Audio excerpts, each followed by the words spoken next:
ça comme un fait pour lequel vous devez apprendre à revendiquer. Dites Amen. Investir 10 000 dans le royaume de Dieu. Si tu multiplies ça fois 100, ça fait combien? Ça fait combien? Ça fait combien? 1 million, oui ou non? Voilà la démarche dans laquelle Dieu te place. Et si tu ne comprends pas ça, si tu ne comprends pas ça, tu auras du mal à réaliser qu'en réalité, chaque fois, alléluia, qu'il y a une opportunité d'investir dans le royaume, c'est une porte que Dieu t'ouvre pour entrer dans une vie de prospérité. C'est une porte que Dieu t'ouvre pour entrer dans une vie de prospérité. Amen. Cette porte-là, personnellement, je ne la refuse jamais. J'ai plusieurs fois dit ici dans cette église que beaucoup de projets d'église qui me sont venus, qui sont venus à moi d'autres églises, alléluia, et que moi j'ai analysé, j'ai compris que vraiment Dieu était dedans. Je n'ai jamais laissé ça partir sans y mettre ma semence. Alléluia. Pourquoi, bien-aimé? Parce que s'il est une chose que je déteste par-dessus tout, je déteste la pauvreté. Oh, ton amen, c'est comme si tu tolérais la pauvreté. Amen. Je déteste la pauvreté car c'est une maladie chronique qu'il ne faut même pas tolérer que ça t'approche. J'ai coutume de dire aux gens qu'il ne faut même pas permettre que la pauvreté devienne ton voisin. Amen. Parce que s'il est ton voisin, un jour il va se lever et te dire bonjour voisin.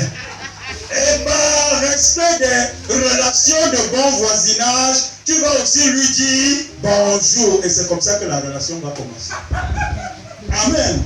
Ne tolère pas la pauvreté. C'est pourquoi il est important de connaître et d'appliquer les lois qui amènent à la prospérité divine. Dites Amen. Amen. Gloire à Jésus-Christ. Alléluia.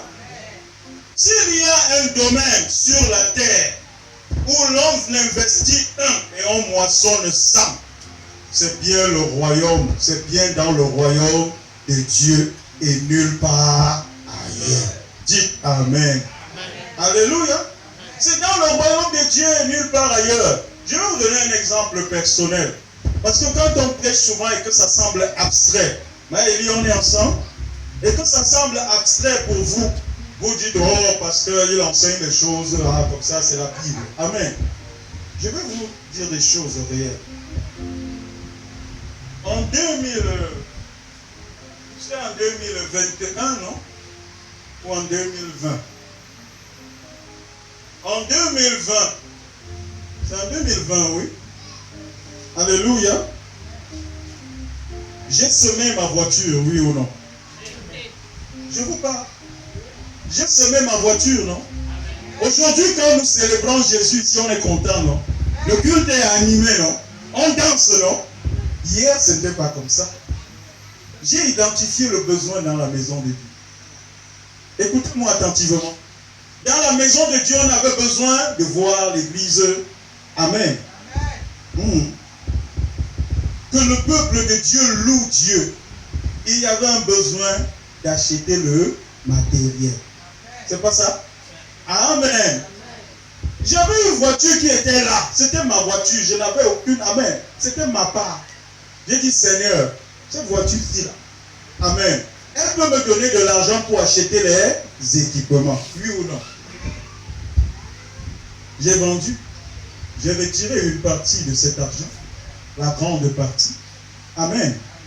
J'ai acheté des équipements pour l'animation du culte. Voilà ça. Amen. Voilà ça. Aujourd'hui, quand on loue le Seigneur, bien-aimé, Amen, c'est le fruit d'une semence.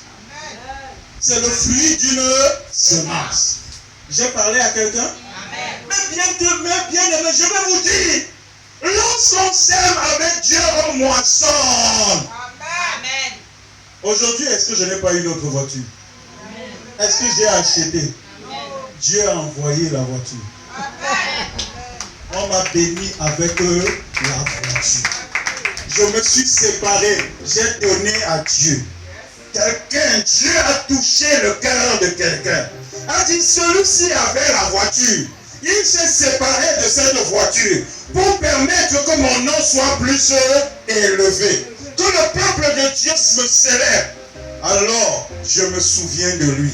Je lui donne une autre voiture. Telle qu'il la veut. Amen. Et non seulement je lui donne la voiture, mais je lui donne l'argent. Amen.